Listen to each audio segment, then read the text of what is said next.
We're waiting for Senator Warnock, but I hope he's not in the chair. He was in the chair earlier.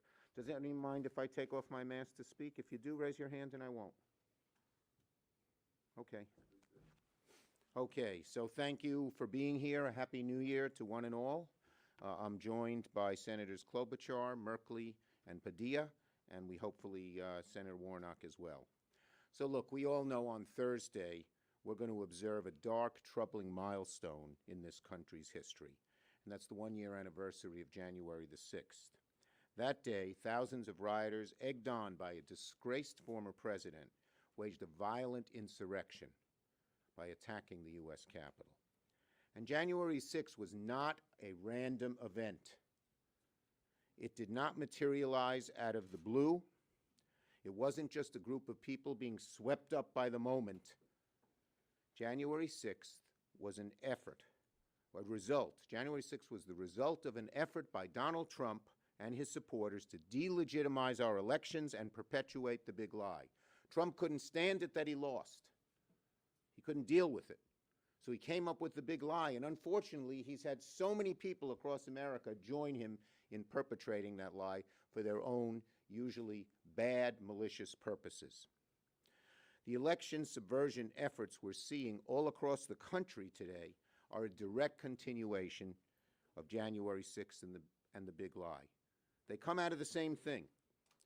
They're all directly related to the same anti-democratic poison as the big lie. People invaded the Capitol because of the big lie. Republican legislatures are changing the rules and preventing poor people, people of color, people who live in cities, older people, disabled people, young people from voting. It's not aimed at everybody. It's aimed at particular groups. And we all know to achieve political advantage. Republican state legislatures are promoting the big lie to justify disenfranchising legitimate voters. And the violence that we saw on January 6th, we're seeing throughout the country by the same types of people. Local legislators, local election officials are being threatened. Some have police guard simply because they stand for making a legitimate count of the vote. And people want to threaten them away from doing that, just as Trump wants to threaten people away from believing the election results. So if we don't act now, my belief is the big lie will threaten the very future of our republic. And if you have any doubt where Donald Trump wants this country to go, look at who he endorsed yesterday, Orban, a dictator who is infringing on democracy in Hungary. That's where Trump is headed. And that's where this country will head if we don't take action and prevent what's happening throughout the legislatures.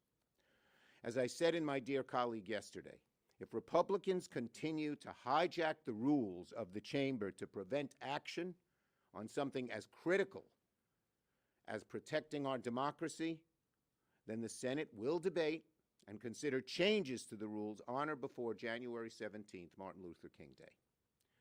Democrats for months have tried to bring Republicans to the table. Joe Manchin, we delayed moving forward because he wanted time to convince Republicans. He had several months.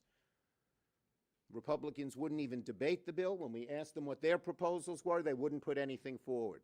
And it's well known in our caucus and McConnell's caucus, in the Republican caucus, that McConnell said it's a bottom line. No one should cooperate on voting rights. So there's not going to be any kind of bipartisan action. We know that.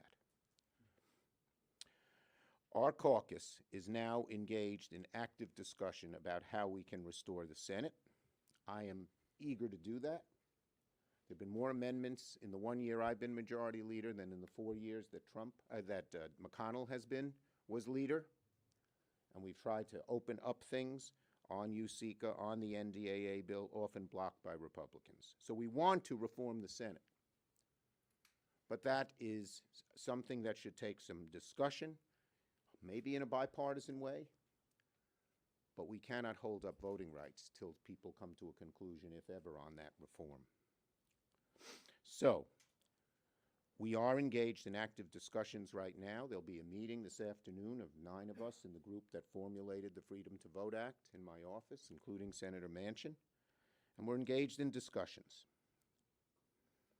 But If Senate Republicans continue to abuse the filibuster to prevent this body from acting, then the Senate must adapt, as it has before. Changing the rules, there's nothing new. Robert C. Byrd, who was always protecting the Senate, changed the rules more than 9 times. Jeff Merkley has done a great job documenting all of that. And Byrd said that changes in the rules must be changed to reflect changed circumstances. So we're going to move forward. We're going to have our vote on the 17th, and hopefully we can have, it's an uphill fight. I don't want to give anybody the illusion that we're there, but hopefully we can get 50 of us to come to an agreement. With that, let me call on Senator Klobuchar. Thank you very much, Leader Schumer. I'm proud to be here with these members who have fought for so valiantly for voting rights. This week, many of you were there.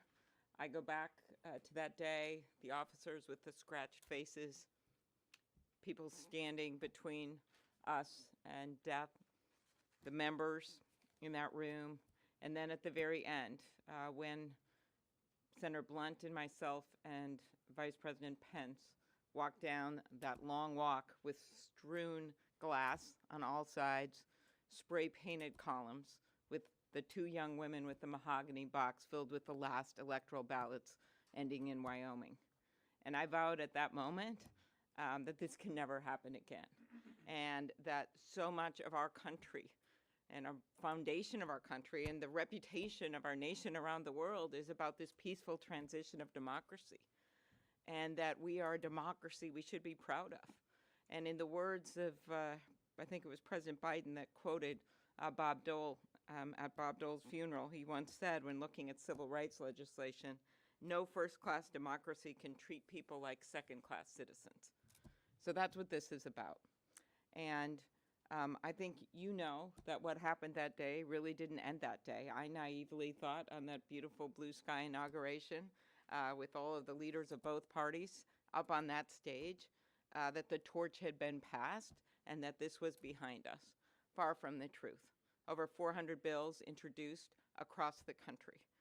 We have bayonets replaced by legislation that basically says you can't vote on weekends in the last month, as Senator Warnock will tell you, in Georgia, or that you can't register to vote, or that the bill that was passed in Wisconsin, which was by one person's veto pen, and that would be Governor Evers, would have been put into law that meant 1 ballot drop-off box in the entire city of Milwaukee, or votes not certified or counted, or nonpartisan ballot commissions replaced by partisan state legislatures. That's what's going on. The Freedom to Vote Act sets basic federal minimum standards that says it's safe to vote, that you don't have to go get a notary public in the middle of a pandemic in order to get in a mail-in ballot, which is exactly what you have to do right now in South Carolina.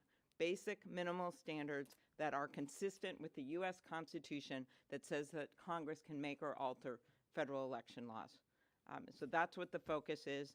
I will let my colleagues answer and talk about the rules. I think we all know the answer there. The rules have been changed many times, and what we're talking about here is not getting rid of the filibuster, as much as I would personally do that, but we are talking about restoring the Senate to allow major issues of the day to be debated, and this is clearly one of them. Thank you.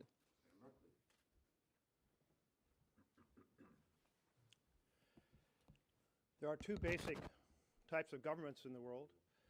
One is the power flows down from those at the top, the dictator, the authoritarian leader, the military leader. And then there's our beautiful democratic republic where power flows up from the people. This just goes to the heart of every American. We start out our Constitution, we the people. We talk about the ballot box as the pulsating heart of our country. So it's no wonder we come back to this moment time and time again, defending the sacred right of every citizen to vote. As we ponder the discussion we're in now, I keep having 2 images come back to my mind. And one is John Lewis leading that band of 600 up Edmund Pettus Bridge to encounter the state troopers in Alabama. and being willing to take that beating and show up for protests and march time and time thereafter, because it mattered so much. Because if you have the power to vote, you have the power to be listened to. You have the power to participate. And if you don't have the vote, you're on the sidelines and you're ignored. And then we have, in that same year, 1965, Lyndon Johnson signing that bill, and he said the most powerful instrument ever devised is the power to vote. It's the most powerful instrument for creating justice. So here we are in another chapter of this ongoing battle. And we can't even get a bill to the floor of the U.S. Senate to discuss it. This is just beyond unacceptable in a republic, that the legislative body can't even start the bill, can't even start entertaining amendments. So here we are looking at the perversion of something that in its best format was the ability to hold an extended discussion so that every voice in the Senate could be heard, so that there was leverage to seek compromise, so that there was leverage to seek amendments. It has been perverted into a veto that means the minority in America make the decisions, not the majority. We need to restore the vision of extended debate where every senator is heard, but no senator has a veto, so that we can address the most important issue in a republic, protection of the ballot box. Senator Padilla. He's senior by three seconds. Thank you, Leader Schumer. I want to thank all of you for joining us today, and say to each one of you, actually, that I hope you're okay, and that it's okay to not be okay. This Thursday is a harsh anniversary.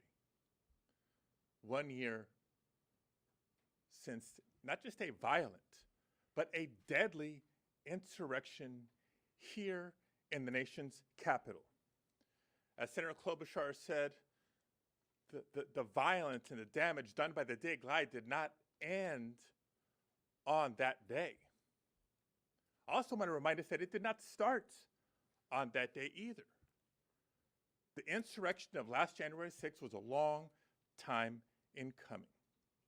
Now, I approach my reflections on January 6th with a slightly different perspective.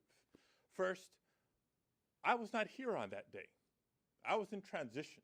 It was the morning after the election of Senators Warnock and Ossoff in Georgia, 2 weeks after the appointment for me to join the U.S. Senate had been announced by Governor Newsom in California, and 2 weeks before we were sworn in. Where was I that day? I was at home. I was in full-on transition, closing out business at the Secretary of State's office in California, interviewing potential staff on a Zoom, right? So 2020, excuse me, when my wife interrupted me, which she never does. And she said, "Alex, there's something happening in Washington. You need to finish that Zoom. You need to come watch TV and see what's going on." And so from the outside looking in, I had, I wouldn't call it an advantage, but the unique perspective of seeing the split screen. The efforts to certify the election results happening inside the chambers and the violence mounting outside. And just as the insurrectionists were breaching the United States Capitol, our 3 children came downstairs. See, it was the first week of January. They weren't back in school yet. They certainly weren't back in school in person because of the pandemic. Now my boys have been here to Washington, D.C., and they've been to this Capitol. They know what it represents. And they saw the violence that day, and they know that I was transitioning into a new job. And they asked me, "Really, Dad? That's where you're going?" We're having a tough time reconciling what happened that day and what it meant and what we need to do about it as adults. Imagine trying to explain that to our children, the next generation. for our nation. And so to the best of my ability, I explained that, yes, I'm going there to work. And I'm now going there with more purpose and more resolve for the sake of our democracy and for the sake of future generations to be able to live the American dream. Now, I also approach this date, again, evidence of the dangers of the big lie after having served as California Secretary of State for 6 years. You know, when I ran for Secretary of State in California, soon after the Shelby v. Holder decision by the Supreme Court is when I announced my candidacy. It's because of my fundamental belief in voting rights and the ability for any eligible American to easily register to vote, stay registered to vote, be able to cast their ballot, and have their ballot counted as cast without any unnecessary obstacles or barriers. What a concept. And so I enthusiastically have been part of the group that has negotiated what is now the Freedom to Vote Act, because the reforms called for in this measure are not just ideas that we think are good and we're going to cross our fingers and hope they work. They're proven best practices, reforms that have been implemented in state after state, both red states and blue states, along with, I guess, some purple states you can call them, that show that you can make it easier for eligible Americans to register to vote, stay registered to vote, cast their ballot, and, by the way, strengthen the integrity of our elections in the process. It's not an either or. We can facilitate participation, strengthen election integrity. That's what we're seeking to do. That is what our nation needs us to do as part of a comprehensive effort to ensure that a deadly insurrection in the nation's capital to interrupt a peaceful transition of power never happens again. And it is with that perspective, and it is with that passion, that I say if we need to change some rules in the Senate to make it so, then that's what we need to do. The stakes are too high. And so, Leader Schumer, I want to thank you for your leadership in keeping this a front burner issue and for involving me in this effort. Thank you very much. Thank you, Alex. You've done a great job as part of the team. Senator Warnock. Happy New Year, everyone, and thank you, Senator Schumer, for your leadership on this issue, and to all of my colleagues, thank you so very much. Let's be really clear. Our democracy is imperiled, and time is running out. This is a moral moment, and if we fail to protect the voices and the votes of the American people, then we have fallen way short of our responsibility as members of this body. In the state of Georgia right now, as the state legislature comes together for a new session, there is an effort to get rid of every drop box in the state. Think about that. In the middle of a pandemic, with the Omicron variant, and we don't know what the days ahead will bring, something that their duty is to get rid of drop boxes. What will that do for rural voters who are trying to exercise their vote? What about workers on the night shift? It's very clear what the Republican Party is up to. They are trying to make it harder for some people to vote and easier to cheat. We're trying to make it easier to vote and harder to cheat. And I predict that over the next few days, you're going to hear the same Republicans give a lot of lip service to bipartisanship.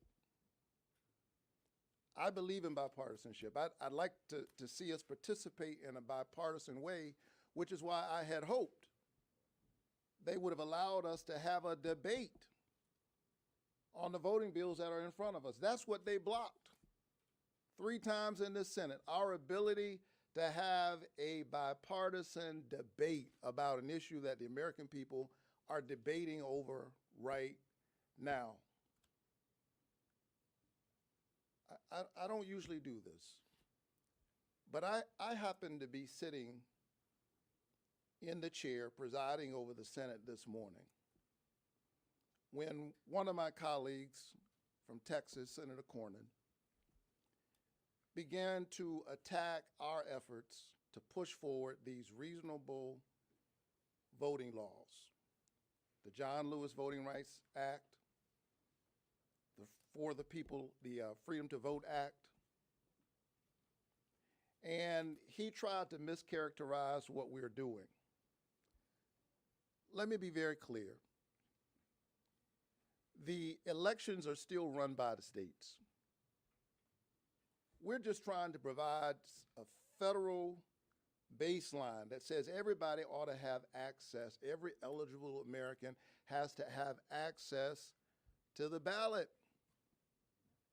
And I find it ironic, I don't usually do this, but I find it ironic that the senator from Texas would stand here and push against these proposals and give lip service to bipartisanship when members of the state legislature in Texas had to come here just a few months ago to break quorum to keep their colleagues from passing some of the most repressive voting anti-democratic measures that we've seen in the state of Texas in a long time. Members of his own legislature had to come here, leave their families, leave their children, to keep them from passing these terrible voter suppression bills, which are not bipartisan. They're not bipartisan in Texas. They're not bipartisan in Georgia. And then at the same time, they're saying to us, we can't pass these because, you know, this happens at the state level. I'm the pastor of Ebenezer Baptist Church, where Martin Luther King Jr. preached. And I take great umbrage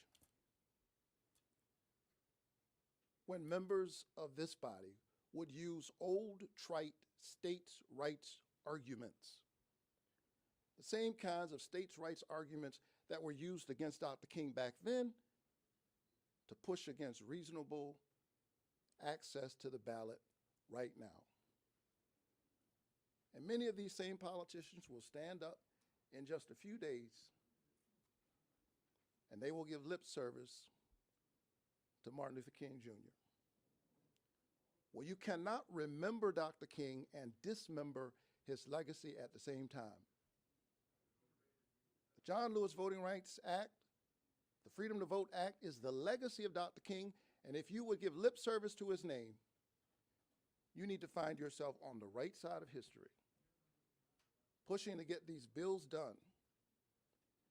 And so I urge my colleagues to do the right thing. If those on the other side refuse to do it, the Democrats will have to act alone. But by all means, we have to act. Dr. King's words are as true now as they were back then. Justice delayed is justice denied.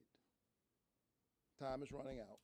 Let's get the job done. And I think you can see the passion that our caucus has on this by the superb eloquence of all four of the speakers here, each in her or his own way. Yes?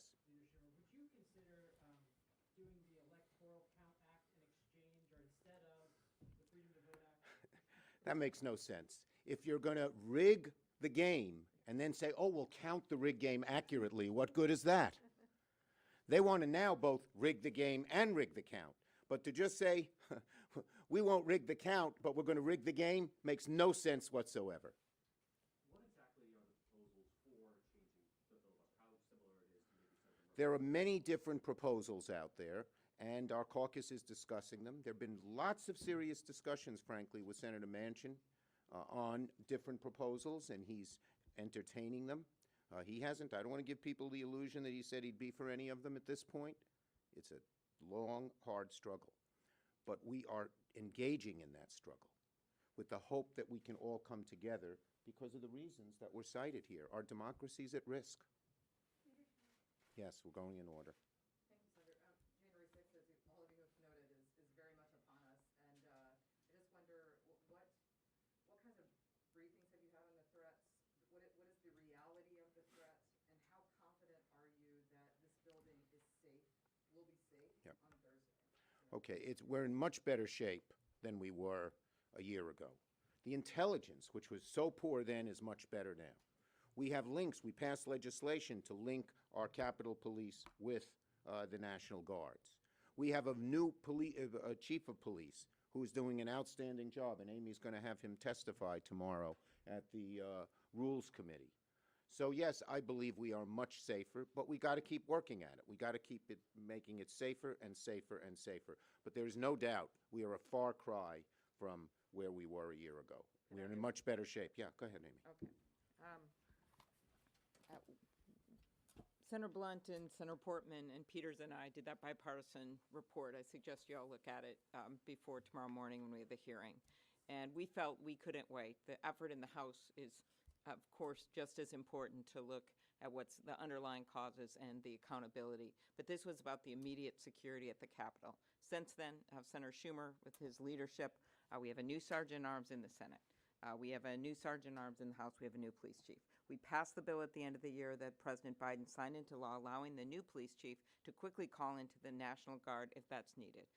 Better intelligence sharing. The haunting words of the police officer on the police radio in the middle of the insurrection after people had already been killed that said, "Does anyone have a plan?" There was no operational plan of any significance that day. That has changed with the new chief's leadership as you look at the events of the summer. And then finally, the equipment. 75% of them were in plain clothes. There were literally insurrectionists that had better protection than some of the officers did. And that was the funding under Senator Schumer's leadership, Senator Leahy's, that we got done this summer, which allows for more funding for their equipment, more funding for their benefits, and of course the challenges ahead of filling the vacancies that are right now we see in the police department and police departments across the country. That is a lot about these benefits and the chief's plan to recruit people and get retention bonuses and the like, and also the threats against members, which is directly tied to what my colleagues have been talking about. 9,000 at the latest count from last year alone, double or triple what they've been in before. The threats against the election officials, which includes, by the way, a former election official, Republican in Philadelphia, who had his house, his kids' names, his address put on the internet. Threats against Katie Hobbs in Arizona, hunting her down. Those are the kinds of things that are happening now. So yes, the security is important, but it is tied directly to the work we're doing now to preserve our democracy. Yes. You've spoken about having a plethora of options on reforming the filibuster, restoring the Senate. Can you offer any more specific? No, we're discussing them in private with Senators Manchin, Senator Sinema, and before we vote on them, or whichever one we've arrived at, you'll hear and see about it. Yes. What do you, when you hear Manchin say it's a heavy lift and he wants Republicans involved and he can't see doing it if he can't see taking the nuclear option approach? So he doesn't see that as a possibility or a likelihood. Look, Manchin has said all along he wants to deal with Republicans, and we have all been very patient. In August, we came up with, all of us here, along with Senators Tester, Kaine, King, and Manchin, came up with the Freedom to Vote Act, and he said, just give me a chance. This is something I think I can convince Republicans on, and you saw the results. They wouldn't go anywhere. So Manchin, of course, would prefer to deal with Republicans, but I believe he knows that we will not get any Republican cooperation, and we're continuing to have talks as to how we can do this in changing the rules. There are certain things he won't go for, but there are certain things he's talking about. Yes? There's been $82 billion appropriated for testing. Given the testing shortages you've seen in your own home state of New York and across the country, what specifically do you think the Biden administration did not do to adequately Look, prepare? I think that they are doing a good job in terms of getting the tests out. I've asked that more tests be coming to New York. They've sent them there. And look what happened. COVID came back with a fervor in a far wider way than we've known. But I think the Biden administration is doing a good job on testing. Yes, no, next question. Senator Manchin said